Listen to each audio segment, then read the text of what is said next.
नमस्कार, आप देख रहे हैं महानगर समाचार। मैं हूं आपके साथ श्वेता। तो चलिए रुक करते हैं आज की बड़ी और प्रमुख खबर पर। नागपुर हिंसा कैसे भड़की, किसने लगाई आग, बीजेपी विधायक का बड़ा दावा, चश्मदीद ने बताया आंखों देखा हाल। महाराष्ट्र में औरंगजेब की कब्र को लेकर पिछले कुछ दिनों से चल रहे विवाद ने सोमवार शाम हिंसक रूप ले लिया। नागपुर के महल इलाके में सोमवार शाम दो गुटों के बीच हिंसक झड़प हो गई। दोनों पक्षों ने एक दूसरे पर पत्थर फेंके, इलाके में आगजनी की और वाहनों में तोड़फोड़ करते देखे गए।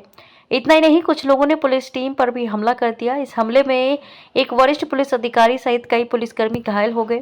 नागपुर के डिप्टी कमिश्नर निकेतन कदम पर कथित तौर पर भीड़ ने कुल्हाड़ी से हमला किया। इसके उनके हाथ में गंभीर चोट आई और इसकी तस्वीरें भी सामने आई हैं। इसके अलावा दोनों पक्षों के बीच हुए पथराव में 8 से 10 पुलिसकर्मी घायल हो गए। वहीं 4 अग्निशमन कर्मी भी घायल बताए गए हैं। इस मामले में पुलिस ने रात भर चलाए गए तलाशी अभियान में अब तक 30 संदिग्धों को गिरफ्तार किया है।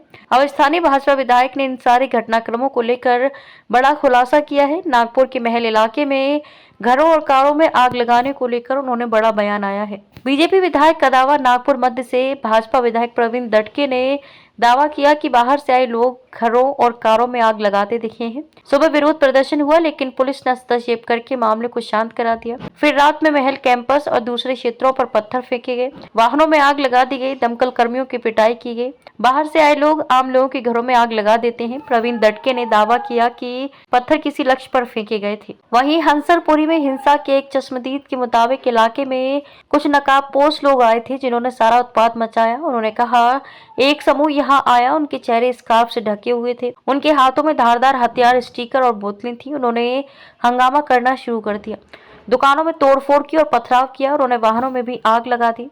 उधर नागपुर पुलिस आयुक्त रविंद्र सिंघल ने नागरिकों को आश्वासन दिया कि अब स्थिति नियंत्रण में है। उन्होंने कहा, फिलहाल स्थिति शांतिपूर्ण है।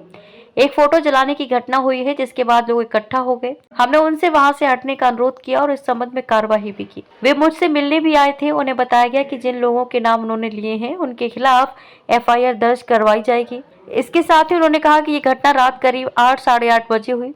ज्यादा वाहन जलाए नहीं गए। हम नुकसान का आकलन कर रहे हैं। अब तक 2 वाहनों को जलाने और पथराव की घटनाएं सामने आई हैं। पुलिस तलाशी अभियान चला रही है और दोषियों की पहचान कर उन्हें गिरफ्तार किया जा रहा है। हमने धारा 144 लागू कर दी है और सभी को अनावश्यक रूप से बाहर न निकलने और कानून अपने हाथ में न लेने की हिदायत दी गई है। अफवाहों पर विश्वास न करें। इस क्षेत्र को छोड़कर पूरा शहर शांतिपूर्ण है। नागपुर के महल इलाके में जिस प्रकार से तनाव की स्थिति निर्माण हुई, ये बहुत ही निंदनीय है। जिस प्रकार से कुछ लोगों ने पत्थरबाजी की है, पुलिस पर भी पत्थर फेंके हैं, ये बिल्कुल गलत है। मैं स्वयं इन सारी घटनाओं पर नजर रखकर हूं। मैंने पुलिस कमिश्नर को ये कहा है कि कानून व्यवस्था बनाने के लिए जो भी कड़े से कड़े कदम उठाने की आवश्यकता हो वो उठाए जाए और शांति को बनाया जाए। अगर कोई दंगा करता है, कोई पुलिस पर पत्थर फेंकता है, कोई समाज में तनाव निर्माण करता है, तो ऐसे सभी लोगों के ऊपर कड़ी से कड़ी कार्रवाई की जाए।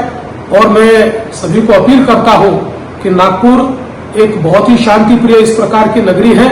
यहाँ की शांति भंग न हो, इस प्रकार से सभी लोगों ने व्यवहार और बर्ताव करना चाहिए। और कोई भी अगर इस प्रकार से तनाव निर्माण करने का प्रयास करेगा तो उसके ऊपर बहुत कड़ी कार्रवाई की जाएगी। खबर के अंत में खबरों में अब तक के लिए बस इतना ही। फिर होगी आपसे मुलाकात ऐसी ही बड़ी किसी खास खबर के साथ। तब तक के लिए नमस्कार और देखते रहिए महानगर समाचार।